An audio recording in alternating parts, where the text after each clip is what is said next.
Bayangkan, seorang janda kaya, cantik, dewasa, namun lumpuh selama bertahun-tahun, hidup di rumah besar yang sunyi. Di rumah itu ada seorang pembantu dari desa, sederhana, pendiam, bekerja tanpa pernah dianggap ada. Suatu pagi, ia berkata pelan, "Aku bisa membuat ibu sembuh dan bisa berjalan lagi." Wanita itu marah dan menantang, "Kalau kamu berhasil, aku akan menikah denganmu dan seluruh hartaku jadi milikmu." Tak ada yang siap dengan apa yang terjadi setelah itu, karena kebenaran mulai terbuka. Simak kisahnya sampai akhir. Sebelum ceritanya dimulai, jangan lupa klik like dan subscribe channel ini agar kamu tidak ketinggalan cerita menarik lainnya. Dan tuliskan di kolom komentar kamu mendengarkan dari kota mana, agar kita saling kenal. Terima kasih, selamat menyimak ceritanya. Maya berusia 35 tahun. Ia seorang janda. Suaminya meninggal beberapa tahun lalu. Tak lama setelah kecelakaan yang membuat kakinya tidak lagi bisa digerakkan. Sejak itu, Maya hidup di rumah besar peninggalan suaminya bersama 2 orang pembantu. Setiap pagi, rutinitasnya sama. Bangun, duduk di kursi roda, menatap jendela, menunggu waktu berjalan. Tubuh bagian atas Maya masih kuat, bahunya tegap, tangannya cekatan. Tapi dari pinggang ke bawah, ia tidak lagi merasakan apapun. Dokter menyebut kondisinya berat. Terapi sudah dicoba, rumah sakit sudah berganti. Hasilnya sama, Maya tetap duduk di kursi roda. Di rumah itu ada Arif, pembantu laki-laki yang mengurus halaman, kebersihan luar dan membantu mendorong kursi roda Maya. Ada juga Siti, pembantu perempuan yang mengurus dapur dan kebutuhan dalam rumah. Siti sudah lama bekerja di sana. Ia ramah, banyak bicara, dan sering mencoba mengajak Maya berbincang, meski jarang ditanggapi. Arif berbeda. Ia jarang bicara, datang dari desa, bekerja dengan tenang. Maya tidak tahu banyak tentangnya dan tidak tertarik untuk tahu. Pagi itu, Maya duduk di ruang tengah, menghadap jendela besar yang mengarah ke halaman. Di luar, Arif sedang menyapu. Gerakannya rapi dan konsisten. Siti mondar-mandir di dapur, menyiapkan sarapan. "Arif," panggil Maya. "Iya, Bu," jawab Arif sambil mendekat. "Dorong saya ke meja makan." Arif langsung melakukannya. Saat melewati karpet, roda kursi sedikit tersangkut. Kursi berhenti mendadak. Maya langsung menoleh. "Kamu kenapa sih?" "Maaf, Bu, rodanya kena pinggir karpet. Sudah berkali-kali saya bilang hati-hati." "Iya, Bu." Nada Arif tetap sama, tidak membela diri, tidak membalas. Siti yang mendengar dari dapur ikut menyahut. "Iya, Arif, jangan buru-buru." Maya tidak menanggapi Siti. Ia tidak suka banyak suara.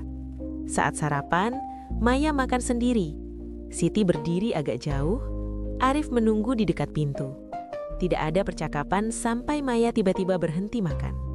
"Arif?" "Iya, Bu." "Kamu pernah lihat orang seperti saya bisa jalan lagi?" Pertanyaan itu keluar begitu saja. Siti sampai menoleh kaget. Arif tidak langsung menjawab. "Pernah, Bu. Di kampung. Dulu." Maya tertawa kecil, sinis. "Di sini dokter bilang saya tidak akan bisa." "Saya bukan dokter, Bu," jawab Arif singkat. "Kalau begitu jangan sok yakin." "Iya, Bu." Siti mencoba menengahi. "Bu Maya, mungkin maksud Arif..." "Saya tidak bertanya ke kamu, Siti." Siti langsung diam. Setelah sarapan, Maya minta didorong kembali ke ruang tengah.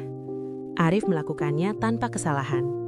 Saat sampai di depan jendela, Maya menyuruh berhenti. "Arif?" "Iya, Bu."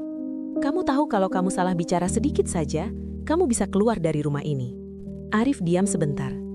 "Saya tahu, Bu." Maya menatap halaman. Arif berdiri di belakangnya. Siti mengintip dari dapur. "Kamu terlalu diam. Orang seperti kamu biasanya menyimpan sesuatu." Arif tidak membalas. Maya menarik napas. "Kalau suatu hari kamu bilang kamu bisa membuat saya berdiri lagi dan ternyata bohong, saya pastikan kamu pergi dari sini." Arif menelan ludah. "Saya mengerti, Bu." Maya mengangguk kecil. Ia sendiri tidak tahu kenapa kalimat itu keluar. Tapi ia merasakan sesuatu yang lama tidak ia rasakan. Terusik.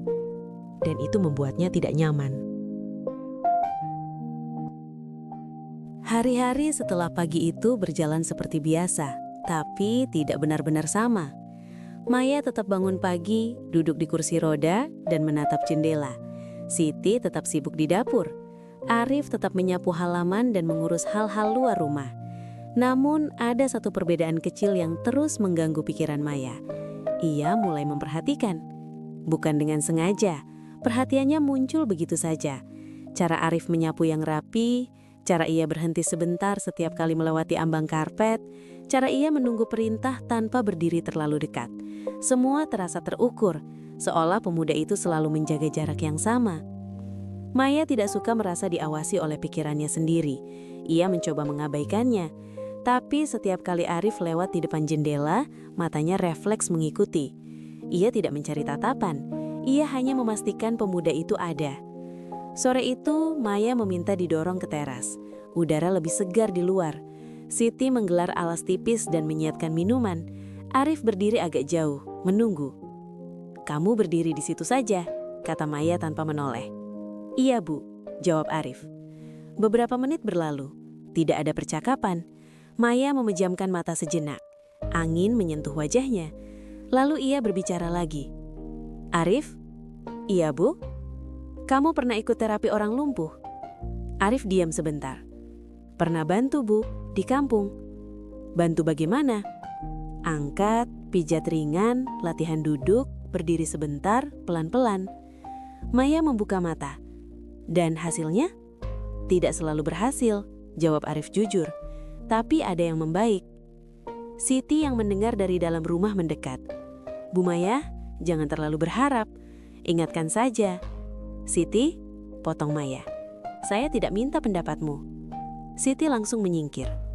Maya menatap halaman. "Kalau kamu salah," katanya pelan, "saya yang menanggung malu." Arif mengangguk. "Saya paham, Bu." Hening lagi. Maya merasakan dadanya sedikit sesak. Ia tidak terbiasa bicara soal kemungkinan. Selama bertahun-tahun, ia hidup dengan kepastian yang pahit. Kursi roda adalah batasnya. "Mulai besok," kata Maya akhirnya, "kamu bantu saya latihan ringan, 5 menit saja." Arif terkejut, tapi tidak menunjukkannya. "Baik, Bu." "Di ruang tengah," lanjut Maya. "Tidak perlu Siti ikut." Siti menatap Maya, ingin protes, lalu memilih diam. Malamnya Maya sulit tidur, kepalanya penuh dengan kata-kata sendiri. 5 menit, hanya 5 menit. Ia meyakinkan dirinya bahwa itu bukan harapan, hanya percobaan kecil. Jika gagal, ia bisa berhenti.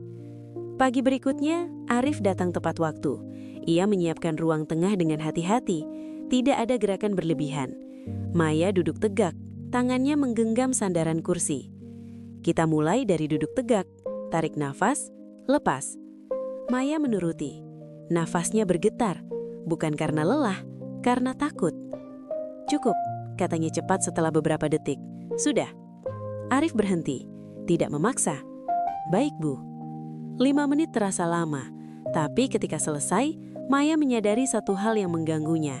Ia ingin mencoba lagi, dan keinginan itu membuatnya marah pada dirinya sendiri. Ia tidak ingin Arif melihat perubahan kecil di matanya. Ia tidak siap mengakuinya. Tapi jarak yang selama ini ia jaga mulai bergeser, sedikit, nyaris tak terlihat. Latihan 5 menit itu berubah menjadi rutinitas. Bukan karena Maya berharap, tapi karena ia tidak suka berhenti di tengah jalan. Setiap pagi setelah sarapan, ia meminta Arif mendorongnya ke ruang tengah. Kursi roda diposisikan di tempat yang sama. Jendela dibuka, udara pagi masuk pelan. Siti biasanya berdiri di dapur, pura-pura sibuk, tapi matanya sering melirik ke arah mereka. "Mulai," kata Maya singkat. Aris mengangguk. "Tarik napas, Bu. Duduk tegak." Maya mengikuti, bahunya naik. Dadanya terasa sesak. 5 menit itu tidak pernah terasa ringan, tapi ia tidak pernah mengeluh. Ia lebih memilih diam daripada terlihat lemah. Hari ketiga, Maya mulai gelisah. Ia merasa tubuhnya tidak benar-benar berubah, tapi pikirannya mulai menuntut lebih. "Pegang lengan saya," katanya tiba-tiba. Arif langsung berhenti. "Bu, kalau belum..." "Pegang," potong Maya. "Saya tidak minta pendapat." Arif ragu sesaat, lalu memegang lengan Maya dengan hati-hati. Sentuhan itu singkat, tapi Maya langsung menegang. Bukan karena sakit, ada perasaan asing yang muncul, campuran marah dan takut. "Cukup," katanya cepat. Arif langsung melepaskan. "Maaf, Bu." Maya tidak menjawab. Ia menatap lurus ke depan, berusaha menenangkan nafasnya sendiri. Ia tidak suka perasaan itu. Ia tidak suka ketika sesuatu di luar kendalinya muncul. Sore harinya, Siti memberanikan diri bicara.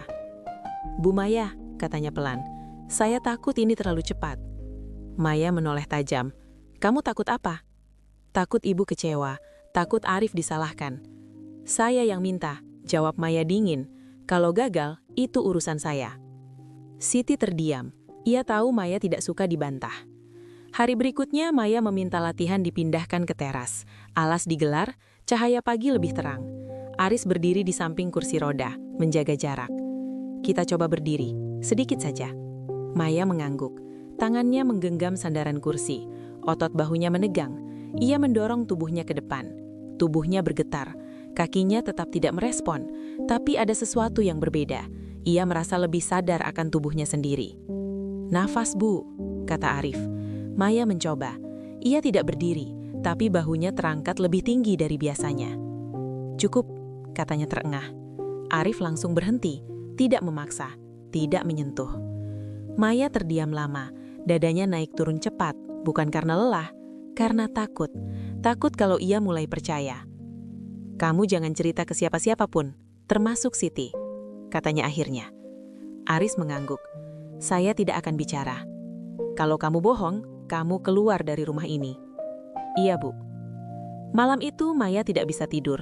Pikirannya penuh. 5 menit latihan terasa kecil, tapi dampaknya tidak.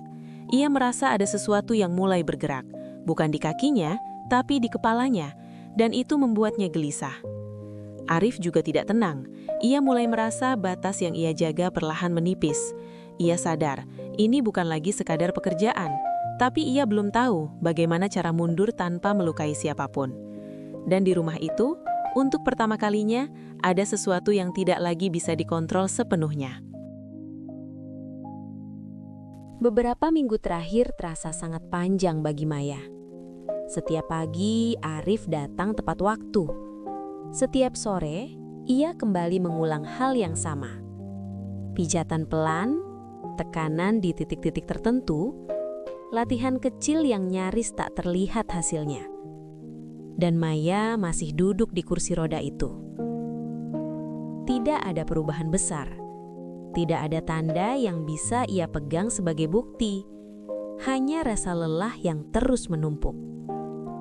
Hari itu, terapi sore belum sempat dimulai ketika Maya tiba-tiba berkata, "Hentikan."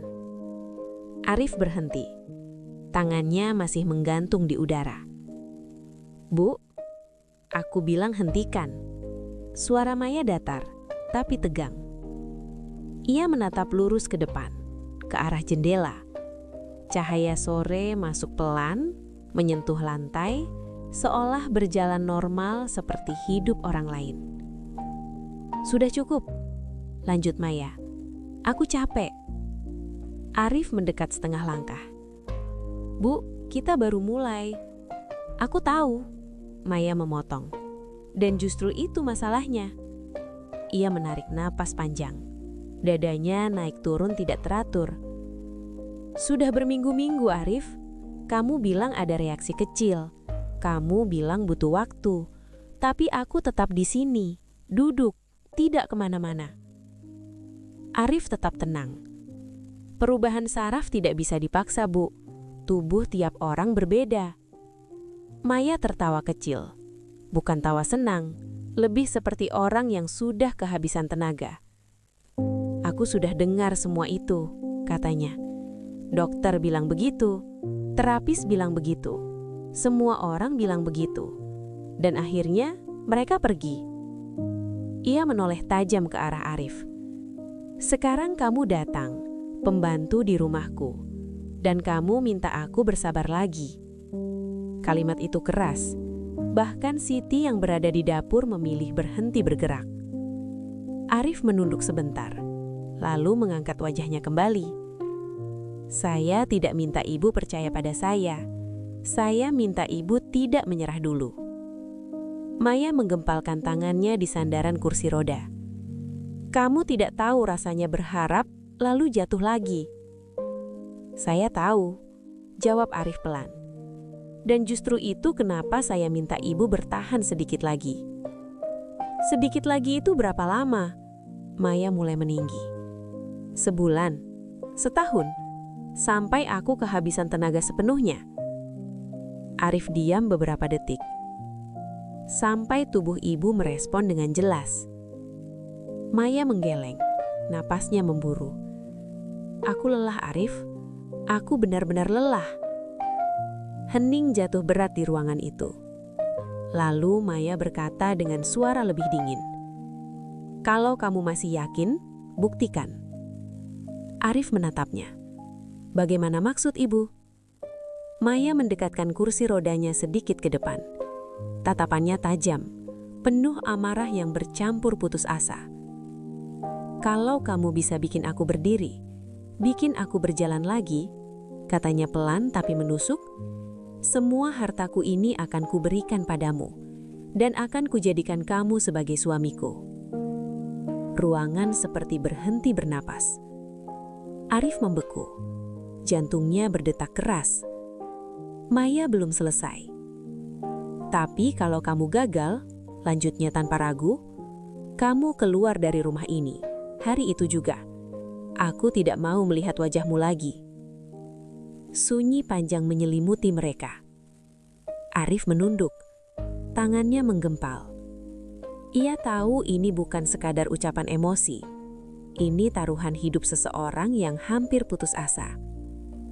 Ia mengangkat wajahnya kembali. Suaranya tenang tapi tegas. Baik, Bu. Maya terkejut. Kamu menyanggupi? Iya, jawab Arif. Kalau ibu mau bersabar sedikit lagi, saya yakin ini bisa berhasil. Dan kalau tidak? Tanya Maya tajam. Saya siap dipecat, jawab Arif tanpa ragu.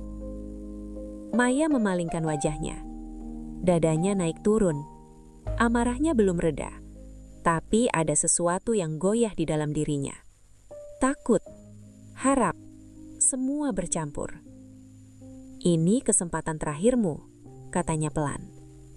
Aris mengangguk. Dan kesempatan terakhir harapan ibu. Hari itu terapi tidak dilanjutkan. Tidak ada sentuhan, tidak ada latihan. Yang tersisa hanyalah kesepakatan sunyi yang tidak bisa ditarik kembali. Sejak hari itu, rumah itu tidak lagi sama. Dan hidup mereka berdua sudah terlanjur masuk ke jalur yang tidak bisa diputar balik. Sejak hari taruhan itu diucapkan, rumah terasa berbeda. Tidak ada lagi kemarahan yang meledak. Tidak ada teriakan, tidak ada ancaman baru. Justru kesunyian itulah yang membuat Maya semakin tertekan. Setiap pagi Arif datang dengan rutinitas yang sama. Tenang, rapi, tidak banyak bicara. Ia memperlakukan Maya seperti biasa, seolah tidak ada taruhan yang menggantung di antara mereka. Padahal, Maya merasakannya setiap detik. Hari-hari berikutnya menjadi berat. Latihan tetap dilakukan, pijatan tetap diulang. Namun tubuh Maya terasa keras, seperti menolak bekerja sama. Lagi, kata Arif suatu pagi.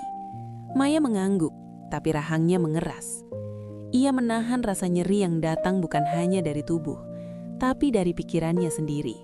Takut gagal, takut dipermalukan, takut berharap terlalu jauh. Apa kamu tidak ragu? Tanya Maya tiba-tiba. Arif berhenti sejenak. Ragu itu wajar, Bu. Menyerah yang berbahaya. Jawaban itu membuat Maya terdiam. Ia benci mengakuinya, tapi ketenangan Arif justru menekan emosinya lebih dalam. Siti yang membantu dari jauh mulai khawatir. Ia melihat Maya sering kelelahan, sering memejamkan mata lebih lama dari biasanya. Beberapa kali Maya hampir menghentikan latihan, Tapi setiap kali itu pula, Arif menahan dengan satu kalimat yang sama. Sedikit lagi. Suatu sore, Maya benar-benar kehilangan kesabaran. Latihan baru berjalan setengah, nafasnya sudah memburu. "Hentikan," katanya keras. Arif tidak membantah, ia mundur setengah langkah. Maya menunduk, tangannya mencengkram sandaran kursi roda. "Aku takut," ucapnya pelan. Untuk pertama kalinya, kalimat itu keluar tanpa kemarahan. Arif menatapnya. Takut karena berharap atau takut karena gagal? Maya tidak menjawab. Ia hanya menggeleng, air matanya jatuh tanpa suara. "Aku tidak mau jatuh lagi," katanya. "Kalau ini gagal, aku tidak tahu harus berdiri sebagai apa." Arif menarik nafas dalam. "Justru karena itu kita lanjut, Bu. Berhenti sekarang berarti ibu kalah sebelum tubuh ibu bicara." Maya mengangkat wajahnya. Matanya merah, tapi sorotnya berubah. Bukan marah, bukan putus asa, melainkan ketakutan yang bercampur keberanian. "Kalau aku hancur?" tanyanya. "Kalau ibu hancur," jawab Arif tenang, "saya tetap di sini sampai ibu kuat lagi, sampai keputusan akhirnya jelas." Kalimat itu membuat Maya menutup mata lama. Taruhan itu kembali teriang di kepalanya. Harta, nama, harga diri, semuanya sudah terlanjur diletakkan di satu titik.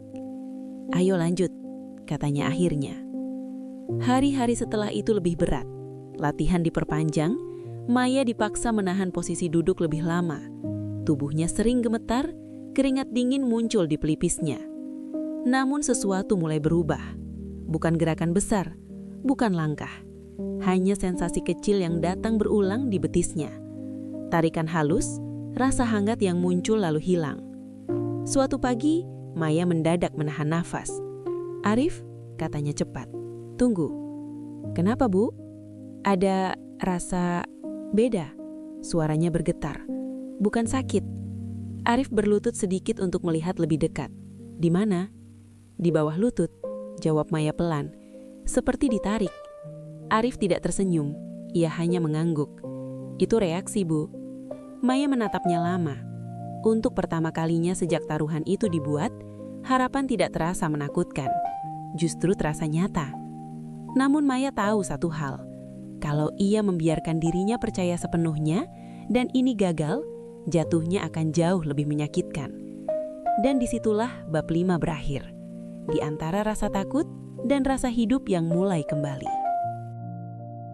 Hari-hari berikutnya menjadi lebih sunyi, tapi juga lebih berat. Maya tidak lagi marah-marah. Ia justru terlalu fokus. Setiap sesi terapi ia jalani dengan rahang mengeras, seolah menahan rasa takut agar tidak keluar lewat kata-kata. Arif mengubah ritme. Tidak lagi lama, tapi lebih teratur. Tekanan dibuat konsisten. Latihan diulang tanpa kompromi. Ia tidak banyak bicara, hanya memberi instruksi singkat dan jelas. Tarik nafas, tahan, lepas. Pada awalnya tidak ada apa-apa. Lalu pada suatu pagi, Maya merasakan sesuatu yang tidak bisa ia abaikan. "Berhenti," katanya cepat. Arif langsung menghentikan tangannya. "Kenapa, Bu?" Maya menatap betisnya. Aku merasa seperti ada aliran, bukan sakit." Arif berlutut sedikit. Ia tidak menyentuh, hanya mengamati. "Coba ulangi gerakan jari kaki." Maya mencoba. Pelan, hati-hati. Tidak ada gerakan besar, tapi sensasinya muncul lagi. Hangat, jelas, konsisten. "Itu bukan imajinasimu," kata Arif. Sarafnya merespons. Maya menutup mata. Nafasnya memburu. Bukan karena senang, tapi karena takut berharap. Sejak hari itu, reaksinya datang lebih sering. Kadang hanya rasa tertarik di betis, kadang getaran singkat di bawah lutut. Tidak lama, tapi nyata. Siti yang memperhatikan dari jauh mulai melihat perubahan di wajah Maya. Bukan wajah marah, bukan wajah putus asa, melainkan wajah seseorang yang menahan diri agar tidak jatuh terlalu dalam pada harapan. Namun tekanan justru meningkat. "Apa ini cukup?" Tanya Maya suatu malam. Belum, jawab Arif jujur. Tapi ini tanda yang tidak bisa diabaikan. Maya terdiam lama. Kalau aku berharap terlalu jauh dan ini berhenti? Arif menatapnya. Kalau berhenti, kita evaluasi. Tapi kalau ibu berhenti sekarang, kita tidak akan pernah tahu. Kalimat itu membuat Maya kesal. Kamu bicara seolah semua ini mudah. Tidak, jawab Arif tenang. Justru karena ini berat, kita harus disiplin. Hari berikutnya, Arif meminta Maya mencoba menahan posisi duduk lebih lama tanpa bersandar. Tubuh Maya langsung gemetar. Arif, sedikit lagi. Potongnya lembut tapi tegas. Maya menahan, rahangnya mengeras, keringat dingin muncul. Lalu tiba-tiba, ada, teriak Maya pendek. Arif langsung mendekat. Di mana? Di kaki kanan, jawab Maya cepat. Seperti ditarik ke bawah. Arif mengangguk. Coba fokus ke sana. Maya menutup mata. Sensasi itu muncul lagi, lebih kuat. Bukan gerakan, tapi perintah dari tubuh yang selama ini diam. Maya membuka mata dengan sorot berbeda. Bukan senang, bukan takut, melainkan sadar. Ini nyata. Namun malam itu, Maya tidak bisa tidur. Setiap kali ia menutup mata, sensasi itu teringat kembali. Ia takut bangun esok hari dan semuanya menghilang. Keesokan paginya, Maya mendadak berkata, "Hari ini kita lanjut." Arif terkejut. Idu yakin? Kalau aku mundur sekarang, aku akan menyesal lebih lama. Sesi itu berjalan lebih berat dari sebelumnya. Maya hampir jatuh beberapa kali saat mencoba menahan tubuhnya tegak.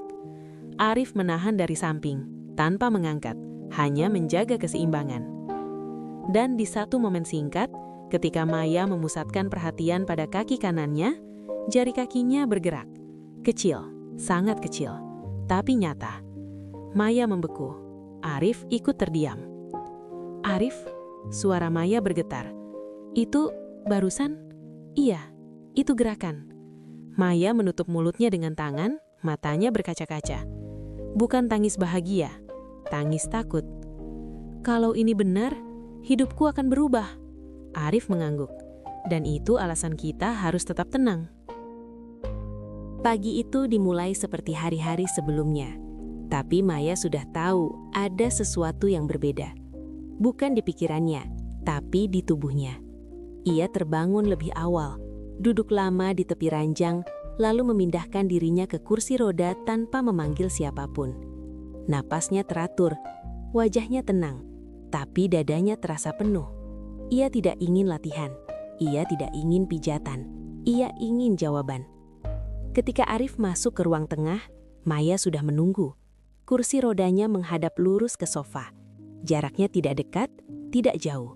Seperti sudah diukur. Kita selesaikan hari ini, kata Maya tanpa basa-basi. Aris berhenti melangkah. Ia tidak bertanya. Dari wajah Maya, ia tahu ini bukan emosi sesaat. Bu yakin? Tanyanya singkat. Aku sudah terlalu lama ragu, jawab Maya. Hari ini aku mau tahu, tubuhku masih mau mendengarkanku atau tidak. Siti yang berdiri di dapur langsung menegang. Ia ingin bicara, tapi tidak berani. Arif mengangguk. Baik, tapi satu aturan. Saya tidak mengangkat. Saya hanya jaga. Maya mengangguk. Itu yang aku mau. Pagi berjalan lambat. Maya duduk lama, memaksa tubuhnya terbiasa dengan posisi tegak. Kakinya diletakkan menapak lantai, tidak bergerak, tidak ditarik, hanya dibiarkan. Beberapa kali Maya menarik napas panjang, menahan rasa aneh yang muncul dan menghilang. Menjelang siang, keringat mulai muncul di pelipisnya. Tubuhnya gemetar kecil. Kalau capek berhenti, kata Arif. Tidak, jawab Maya cepat. Aku tidak mau berhenti di tengah. Ia mencoba mendorong tubuhnya naik. Gagal, pantatnya tidak terangkat. Lututnya langsung melemas. Maya mengumpat pelan. Tangannya mencengkram sandaran kursi roda. Kamu lihat, katanya dingin. Ini yang aku takutkan. Arif tetap tenang. Ulangi, jangan paksa. Rasakan dulu. Maya menarik napas lagi. Kali ini lebih pelan. Ia fokus ke telapak kakinya, ke lantai, ke berat tubuhnya sendiri. Dorongan kecil ia lakukan lagi. Masih gagal. Siang berlalu dengan percobaan-percobaan kecil. Tidak ada teriakan, tidak ada drama. Hanya napas berat dan kelelahan yang semakin jelas. Sore hari, Maya hampir menyerah. "Aku tidak kuat," katanya lirih. "Mungkin ini memang batasnya." Arif berdiri di depannya. Batas itu kelihatan kalau ibu berhenti. Sekarang belum. Kalimat itu membuat Maya diam lama. Bukan karena yakin, tapi karena ia sadar satu hal. Kalau ia berhenti hari ini, ia tidak akan pernah berani mencoba lagi. "Aku coba sekali lagi. Kalau gagal, aku berhenti." Arif mengangguk. Maya menunduk, fokus.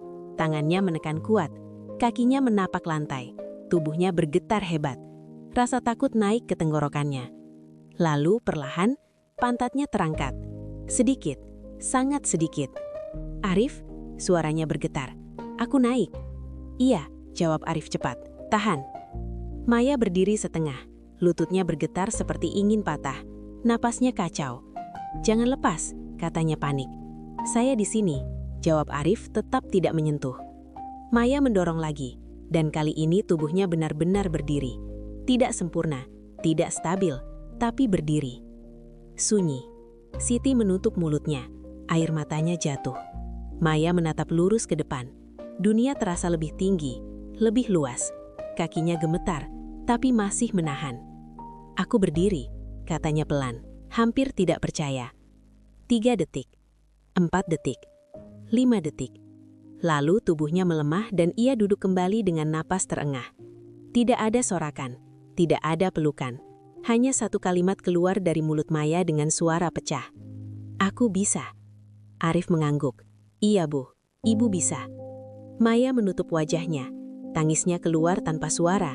Bukan tangis sedih, bukan tangis lega. Tangis seseorang yang hidupnya baru saja berubah arah. Hari itu berakhir tanpa perayaan, tanpa janji baru. Tapi satu hal jelas, taruhan itu bukan lagi soal percaya atau tidak. Tubuh Maya sudah menjawab. Kabar itu menyebar lebih cepat dari yang Maya duga. Awalnya hanya Siti yang tahu. Lalu satu tetangga. Lalu satu kerabat jauh yang datang tanpa undangan. "Maya sudah bisa berdiri," kata mereka. Kalimat sederhana, tapi berat. Sejak hari itu, rumah Maya tidak lagi sepi. Orang-orang datang dengan wajah kagum, tapi mata mereka penuh pertanyaan. Ada yang tersenyum, ada yang berbisik, ada yang pura-pura peduli. Maya berdiri setiap kali ada tamu, bukan karena ingin pamer, tapi karena ia ingin memastikan ini nyata. Dan setiap kali ia berdiri, ada satu masalah yang ikut berdiri bersamanya. Arif. Tatapan orang-orang mulai berubah. Bukan lagi ke Maya, tapi ke Arif yang selalu berada tak jauh darinya. Dia siapa? Pembantu yang katanya bikin Maya bisa jalan. Bisik-bisik itu masuk ke telinga Maya, dan untuk pertama kalinya ia merasa tidak nyaman dengan keajaibannya sendiri. Malam itu, Maya memanggil Arif ke ruang tengah. "Kamu tahu apa yang mereka bicarakan?" tanya Maya tanpa basa-basi. Arif mengangguk. "Saya dengar." "Dan kamu diam saja." "Saya tidak merasa perlu menjelaskan," jawab Arif tenang. Jawaban itu justru membuat Maya kesal. "Kamu tidak paham posisiku." Arif menatapnya. "Justru saya paham, Bu. Ini akan jadi masalah." Kalimat itu membuat Maya terdiam. "Masalah bagaimana?" "Taruhan itu," jawab Arif pelan. "Ibu mengucapkannya di saat marah. Sekarang orang akan menagihnya." Maya menegang. Untuk pertama kalinya sejak ia berdiri, kata-kata itu terasa nyata. Harta, status, suami. "Aku belum bilang apa-apa ke siapapun," kata Maya cepat. "Tapi dunia tidak menunggu," jawab Arif. Dan ibu tahu itu. Keesokan harinya, masalah itu datang tanpa mengetuk. Seorang kerabat Maya datang, duduk dengan wajah serius. "Kami dengar kamu sembuh," katanya. "Kami juga dengar kamu berjanji pada pembantumu." Maya berdiri perlahan. "Itu urusanku." "Bukan," jawab kerabat itu dingin. "Itu urusan nama keluarga." Kalimat itu menusuk. Setelah mereka pergi, Maya terduduk lama. Untuk pertama kalinya sejak berdiri, kakinya terasa lemah, bukan karena fisik, tapi karena tekanan. Malamnya Maya berdiri di depan cermin, menatap tubuhnya sendiri. Tubuh yang kini utuh. Tubuh yang mengembalikan kekuasaan atas hidupnya. Dan tiba-tiba ia sadar. Sembuh bukan akhir masalah. Sembuh adalah awalnya. Arif masuk tanpa suara. "Bu, saya akan pergi." Maya menoleh cepat. "Apa?" "Saya tidak mau jadi alasan ibu diserang. Saya datang untuk membantu, bukan untuk mengambil apapun." Maya berdiri. Tanpa sadar, ia berdiri penuh. "Kamu mau lari?" "Bukan lari, menjaga batas." Maya tertawa pendek. "Kamu tahu apa artinya batas setelah semua ini?" Arif menatapnya lama. "Justru karena saya tahu, saya harus pergi, Bu." Kalimat itu membuat dada Maya sesak. Bukan karena cinta, bukan karena rindu, tapi karena satu hal yang jauh lebih berbahaya. Takut kehilangan kendali. "Kamu belum menang," kata Maya dingin. "Taruhan itu belum selesai." Arif mengangguk. "Dan itu yang membuat saya takut, Bu." Malam itu, Maya duduk sendirian. Kursi roda ada di sudut ruangan. Tidak lagi ia gunakan, tapi belum ia singkirkan. Ia sadar satu hal yang menakutkan. Selama ia lumpuh, ia punya alasan. Sekarang, ia hanya punya pilihan. Dan pilihan itu jauh lebih berat daripada rasa sakit apapun yang pernah ia rasakan. Arif pergi pagi itu, tanpa pamit panjang. Tidak ada koper besar, tidak ada drama, hanya satu tas lusuh dan langkah yang sengaja dipertepat. Maya baru tahu saat Siti berdiri di ambang pintu kamarnya, wajahnya pucat. "Bu, Arif tidak ada." Maya langsung berdiri, tanpa kursi roda, tanpa berpikir. "Kamu bercanda?" "Saya tidak," jawab Siti pelan. "Kamarnya kosong, barangnya tidak ada." Maya melangkah ke ruang tengah. Jantungnya berdegup keras, matanya menyapu ruangan seperti berharap Arif muncul begitu saja. Tapi rumah itu terasa terlalu besar, terlalu kosong. "Dia tidak bilang apa-apa?" tanya Maya tajam. Siti menggeleng, hanya pesan singkat. Katanya, "Ini yang terbaik." Maya menutup matanya, bukan karena sedih, karena marah. Ia yang menantang, ia yang membuat taruhan, dan sekarang Arif pergi seolah semuanya bisa diselesaikan dengan diam. Belum sempat Maya mencerna semuanya, tekanan datang dari arah lain. Siang itu, 2 anggota keluarganya datang lagi, kali ini tanpa basa-basi. "Kami dengar pembantumu kabur," kata salah satu dari mereka. "Pergi," koreksi Maya dingin, "bukan kabur." "Tidak penting," jawab yang lain. "Yang penting, janji bodohmu itu selesai." Maya berdiri di hadapan mereka, tegak, tidak goyah. "Janji itu tidak bodoh," katanya, "dan belum selesai." "Kamu serius?" Suara itu meninggi. "Kamu mau menyerahkan semua hartamu dan nama keluarga hanya karena..." "Karena aku berdiri," potong Maya keras. "Karena hidupku kembali, dan itu bukan karena kalian." Sunyi. "Kamu keras kepala sejak dulu, dan sekarang kamu sembuh. Kami tidak akan membiarkan kamu menghancurkan segalanya." Kalimat itu menampar lebih keras daripada hinaan apapun. Setelah mereka pergi, Maya terduduk lama. Kakinya masih kuat, tapi dadanya terasa runtuh. Malamnya, Maya menerima pesan yang tidak ia duga, dari nomor yang tidak ia simpan.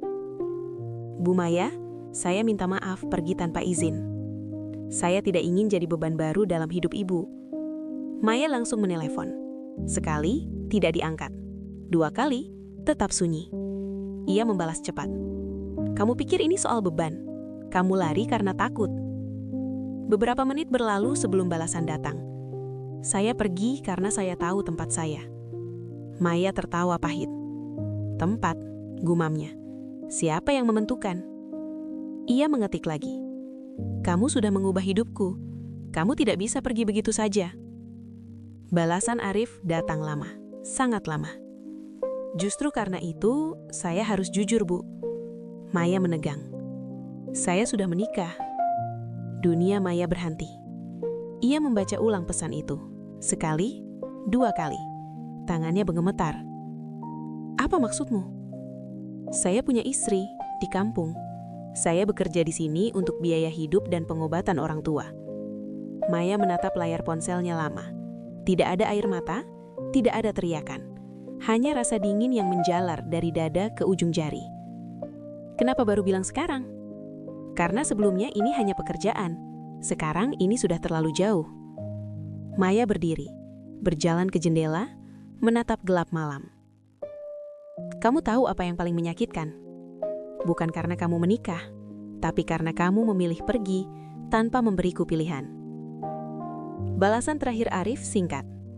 Justru karena saya menghormati ibu, saya pergi. Ponsel itu terlepas dari genggaman Maya dan jatuh ke sofa. Ia berdiri lama. Tubuhnya tegak, kakinya kuat. Tapi hatinya tidak. Ia sadar satu hal yang pahit. Kesembuhan telah mengambil alasan terakhirnya untuk menghindar. Sekarang, ia harus menghadapi semuanya sebagai dirinya yang utuh. Tanpa kursi roda, tanpa alasan, tanpa kebal terhadap konsekuensi. Dan untuk pertama kalinya sejak berdiri, Maya merasa jatuh itu tidak selalu soal tubuh. Kadang, jatuh adalah saat kebenaran datang tanpa bisa ditolak. Maya tidak mengejar Arif. Bukan karena tidak mampu. Bukan karena tidak peduli. Justru karena ia tahu, mengejar sekarang akan membuatnya terlihat kalah. Hari-hari setelah kepergian Arif berubah menjadi medan tekanan. Keluarga Maya mulai bergerak lebih sistematis.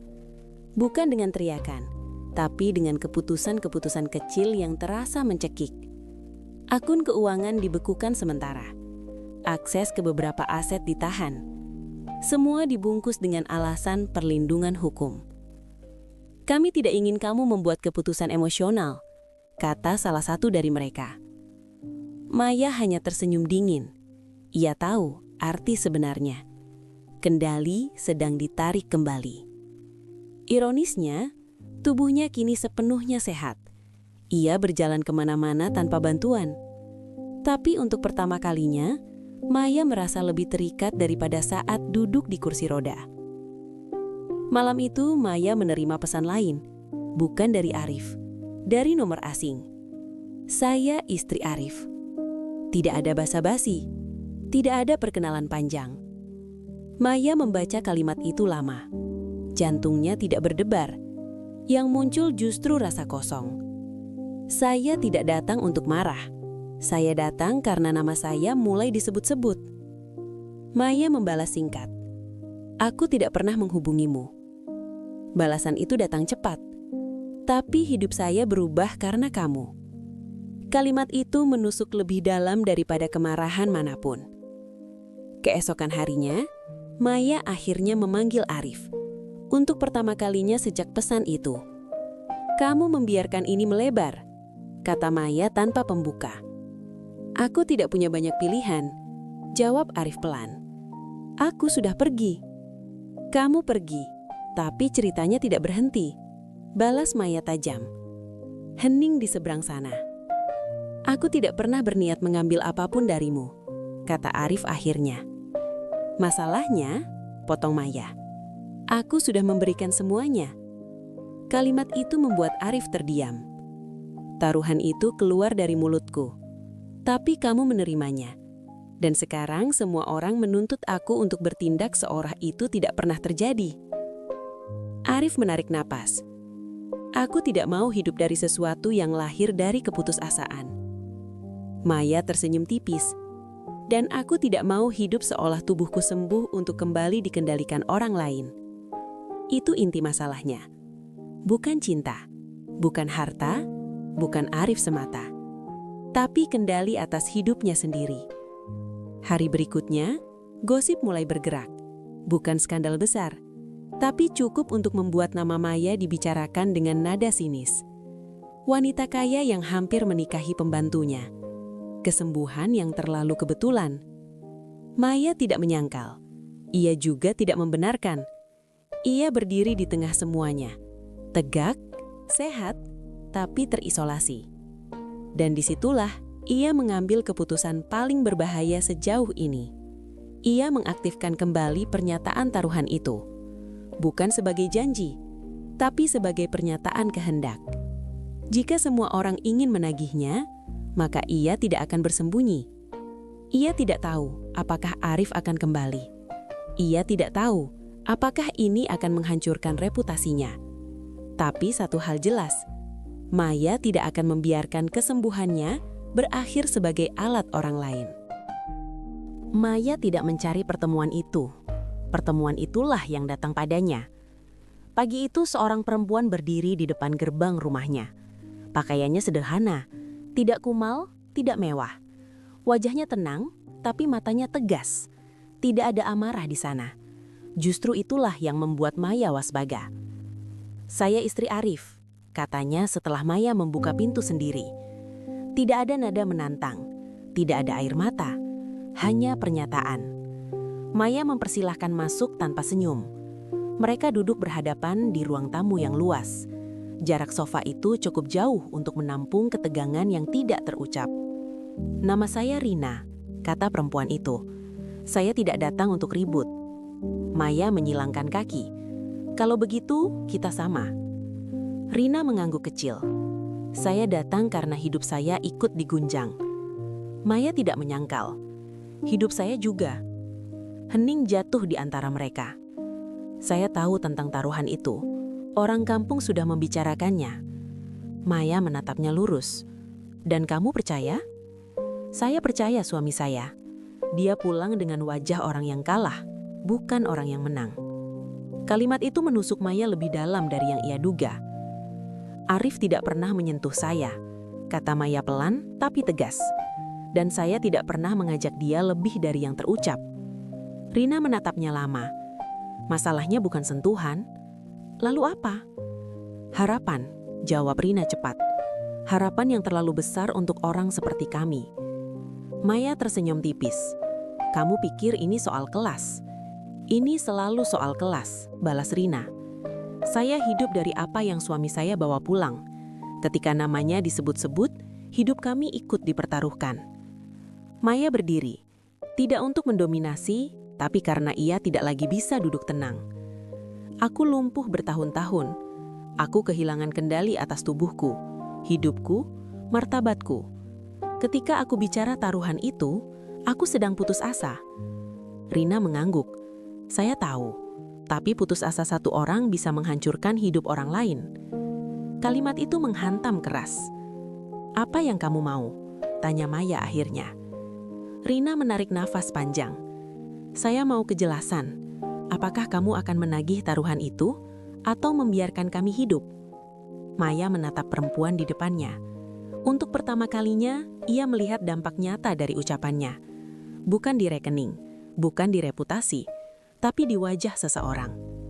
"Aku belum tahu," jawab Maya jujur, "dan itu yang membuatku takut."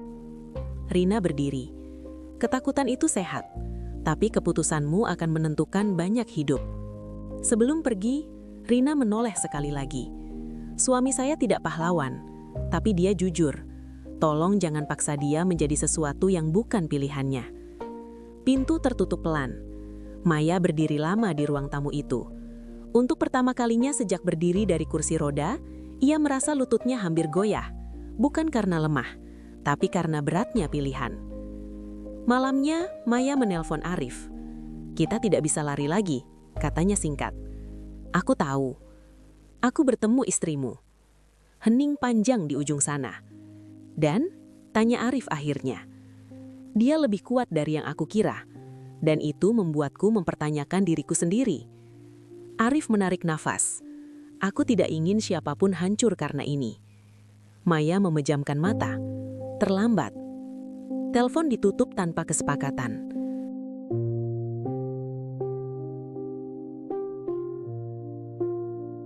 Arif tidak tidur malam itu.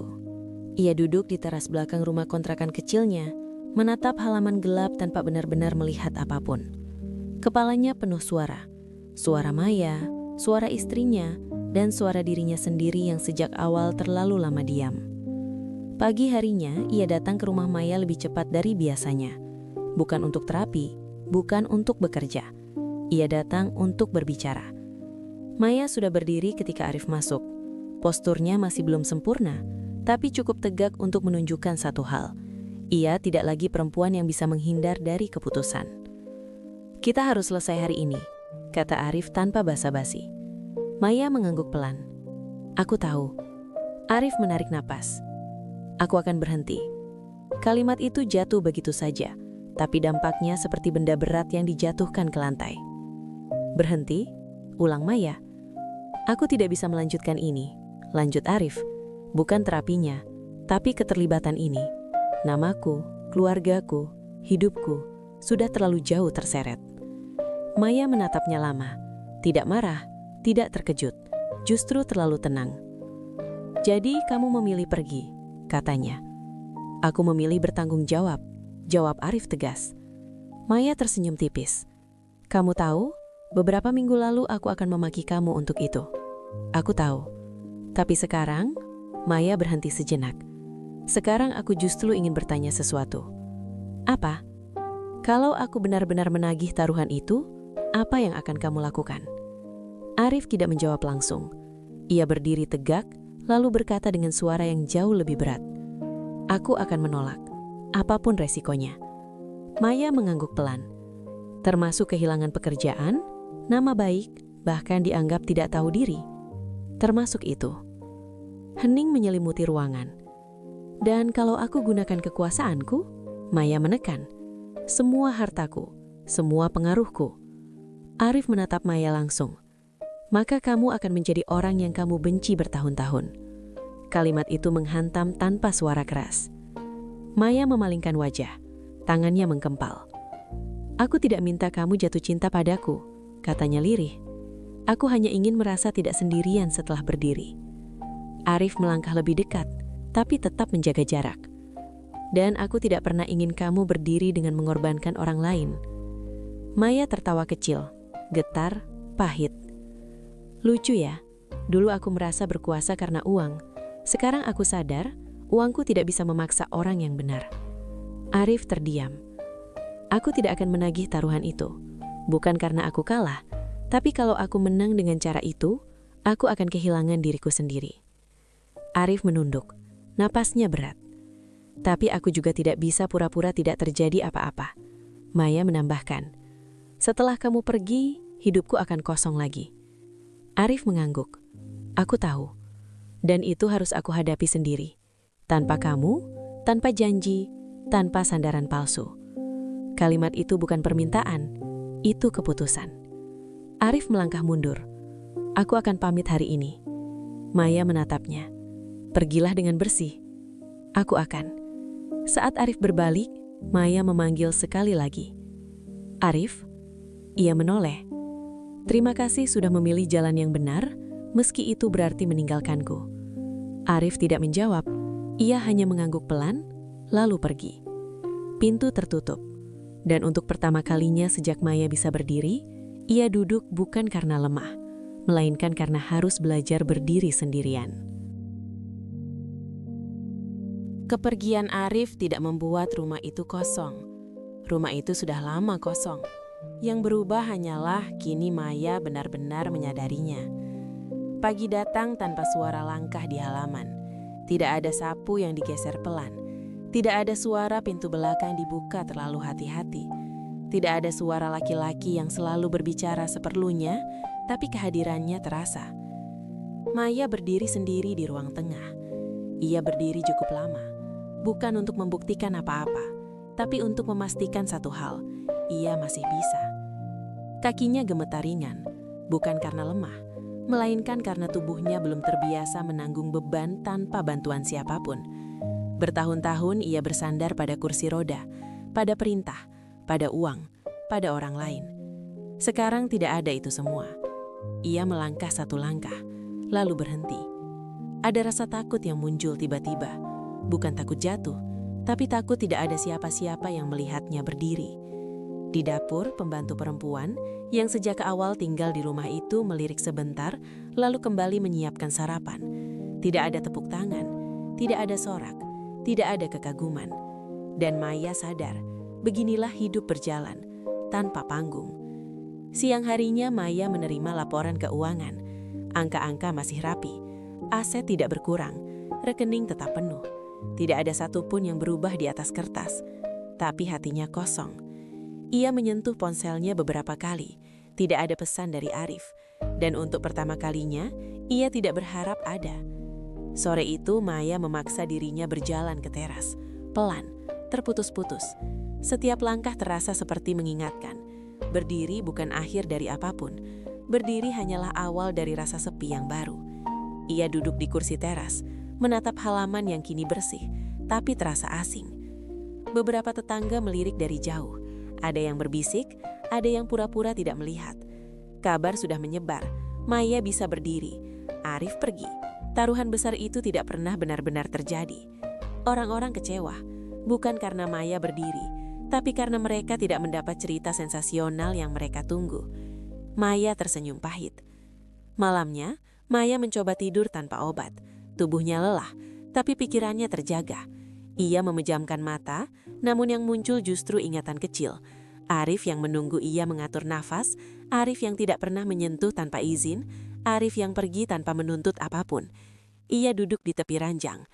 Untuk pertama kalinya sejak kecelakaan itu, ia menangis bukan karena tubuhnya, melainkan karena kehilangannya sebagai manusia. "Aku salah," bisiknya. Bukan pada Arif, bukan pada istrinya, pada dirinya sendiri. Ia sadar selama ini ia tidak ingin sembuh sepenuhnya. Ia ingin sembuh dengan penonton, dengan saksi, dengan orang yang membuatnya merasa penting. Dan ketika Arif pergi, semua ilusi itu runtuh. Pagi berikutnya, Maya berdiri lagi, tanpa hiasan, tanpa pakaian istimewa. Ia berjalan ke kamar mandi sendiri. Ia mandi sendiri. Ia berpakaian sendiri. Proses itu lambat, melelahkan, tidak dramatis, tapi nyata. Saat ia keluar dari kamar, pembantu perempuan itu menatapnya lebih lama dari biasanya. "Bu Maya kuat," katanya singkat. Tidak ada pujian, tidak ada simpati, hanya pengakuan sederhana. Dan entah kenapa itu cukup. Maya menatap cermin. Untuk pertama kalinya ia tidak melihat wanita lumpuh, tidak melihat wanita kaya, tidak melihat wanita yang hampir menghancurkan hidup orang lain karena putus asa. Ia melihat seseorang yang sedang belajar hidup tanpa sandaran. Dan itu jauh lebih menakutkan daripada duduk di kursi roda. Perubahan tidak selalu datang dengan sorak. Kadang ia datang dalam bentuk godaan yang diam-diam memanggil. Maya mulai terbiasa berjalan tanpa bantuan. Tidak jauh, tidak lama, tapi cukup untuk membuat orang-orang di sekitarnya kembali melihatnya.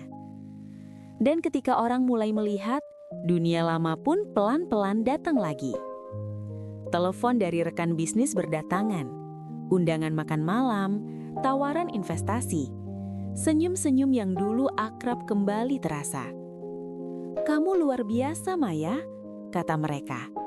"Kamu kuat, kamu inspirasi." Maya tersenyum, mengangguk, dan memainkan peran yang pernah ia kuasai dengan sempurna. Namun setiap kali sendirian, tubuhnya masih terasa kosong. Suatu sore, seorang pengacara lama datang berkunjung. Pria itu duduk dengan map tebal di tangannya. "Secara hukum, katanya hati-hati, kamu masih bisa menuntut. Ucapanmu tentang harta dan pernikahan itu bisa ditafsirkan sebagai janji." Maya terdiam. "Kamu bisa memanggil Arif," lanjutnya. "Memintanya kembali. Tidak ada yang salah secara legal." Tidak ada yang salah, tapi ada yang terasa kotor. Malam itu Maya duduk lama di ruang tamu. Lampu redup, rumah kembali terasa seperti dulu. Sunyi, luas, dan dingin. Ia membayangkan Arif kembali. Membayangkan seseorang menyapunya saat hampir jatuh. Membayangkan ada suara lain selain detak jam. Godaan itu nyata. Bukan godaan cinta. Godaan untuk tidak sendirian. Tangannya hampir mengambil ponsel, hampir menekan nama Arif yang masih tersimpan. Namun bayangan wajah Rina muncul di pikirannya. Tenang, tegas, tidak memohon tapi melindungi hidupnya. Maya meletakkan ponsel itu kembali. "Kalau aku memanggilnya," gumamnya, "aku tidak sedang kuat, aku sedang takut." Pagi berikutnya, Maya memutuskan melakukan sesuatu yang selama ini ia hindari. Ia pergi ke pusat rehabilitasi, sendiri, tanpa sopir, tanpa asisten. Langkahnya pelan tapi ia masuk dengan kepala tegak. Di sana ia bertemu orang-orang yang lebih muda, lebih tua, lebih rapuh. Ada yang baru belajar berdiri, ada yang jatuh berkali-kali tanpa ada yang menunggu. Tidak ada yang tahu siapa Maya, tidak ada yang peduli berapa hartanya. Dan itu terasa jujur. Seorang terapis bertanya, "Kenapa kamu baru datang sekarang?" Maya tersenyum pahit. "Karena dulu aku ingin sembuh dengan cara cepat. Sekarang aku ingin sembuh dengan cara benar." Di waktu yang sama, jauh dari rumah besar itu, Arif sedang berusaha menata hidupnya kembali. Pekerjaan baru tidak semewah dulu, penghasilannya lebih kecil. Tubuhnya lelah setiap hari, tapi tidurnya lebih nyenyak. Rina memperhatikan perubahan itu. Suaminya lebih diam tapi tidak hancur. Lebih berat tapi jujur. Suatu malam Rina bertanya pelan, "Kamu menyesal pergi?" Arif menggeleng. "Tidak." "Kamu rindu?" Arif berpikir sejenak. "Aku rindu versi diriku yang merasa berguna, tapi bukan situasinya." Rina mengangguk. Itu cukup. Maya akhirnya mengambil keputusan terakhirnya. Ia memanggil pengacaranya kembali. "Aku ingin semua itu dibatalkan," katanya tegas. "Tidak ada tuntutan, tidak ada klaim, tidak ada nama Arif dalam hidupku lagi." Pengacara itu terkejut. "Kamu yakin?" Maya mengangguk. "Kalau aku kembali menggunakan kekuasaan untuk menahan orang, berarti aku belum sembuh."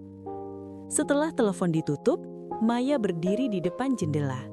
Ia melangkah sendiri ke halaman. Tidak ada yang menyapu, tidak ada yang menunggu. Namun langkahnya mantap. Dan untuk pertama kalinya, Maya tidak merasa hebat karena berdiri, melainkan karena tidak menarik siapapun kembali ke luka lamanya. Tidak ada perayaan hari itu.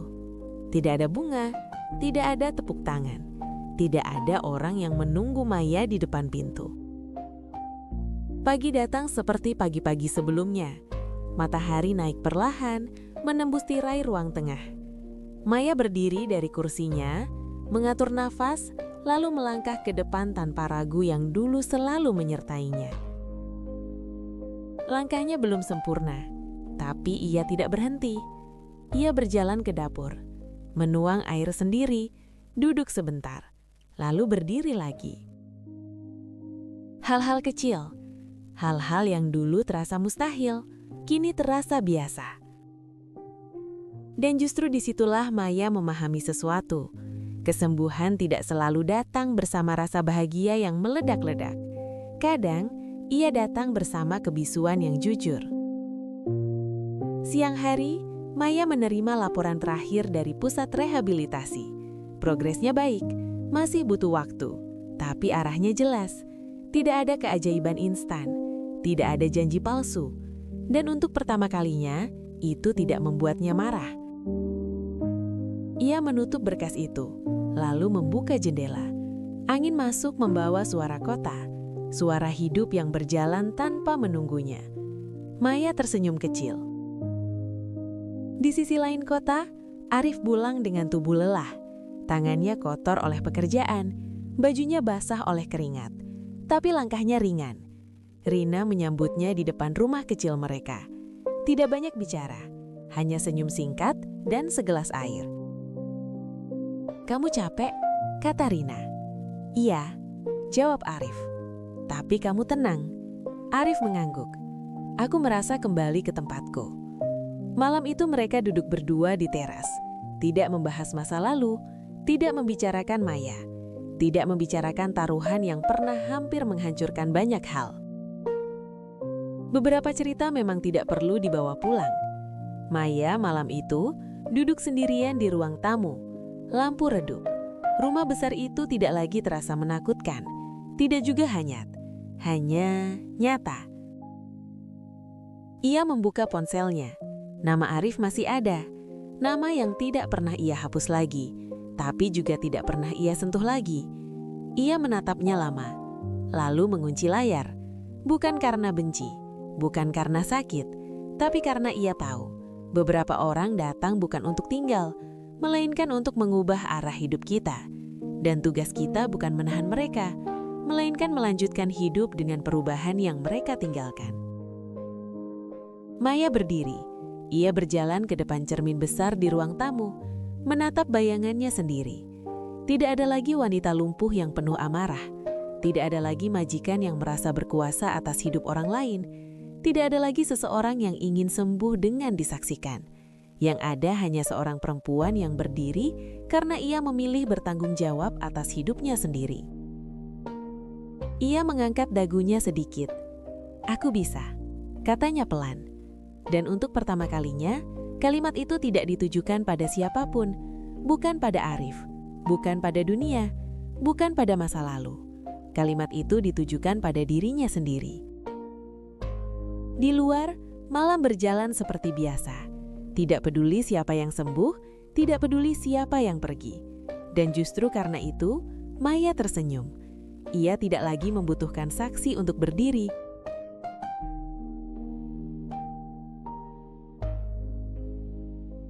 Waktu berjalan pelan setelah semua itu. Maya tidak langsung menjadi kuat. Arif tidak langsung menjadi bahagia. Tidak ada akhir yang sempurna. Tapi hidup akhirnya kembali ke tempat yang seharusnya. Maya belajar berjalan tanpa bergantung pada siapapun. Arif kembali menjadi suami yang utuh. Dan rasa yang sempat tumbuh berubah menjadi doa. Tidak semua orang yang hadir dalam hidup kita ditakdirkan untuk tinggal. Sebagian hanya datang untuk mengajarkan kita cara berdiri, lalu pergi agar kita belajar melangkah sendiri. Dan kadang, itu adalah bentuk cinta yang paling jujur. Dari kisah ini, kita belajar satu hal penting. Kesembuhan sejati bukan tentang siapa yang menolong kita, tetapi tentang keberanian untuk tidak merugikan orang lain demi kesembuhan itu. Putus asa bisa membuat manusia berkata apa saja. Kekuasaan bisa membuat kita merasa berhak atas siapapun. Tapi orang yang benar-benar kuat adalah orang yang mampu berhenti sebelum melukai, mampu melepaskan sebelum menghancurkan, dan mampu berdiri tanpa menjadikan orang lain sandaran hidupnya. Tidak semua harapan harus dimenangkan. Sebagian justru harus dilepaskan, agar hidup tetap bermartabat. Kalau kamu merasa kisah ini menyentuh, jangan lupa klik tombol like agar cerita seperti ini terus hadir. Subscribe channel ini supaya kamu tidak ketinggalan kisah-kisah penuh makna lainnya. Dan tuliskan di kolom komentar, kamu menonton dari kota mana? Terima kasih sudah mendengarkan sampai akhir. Semoga cerita ini menemani, menguatkan, dan memberi pelajaran.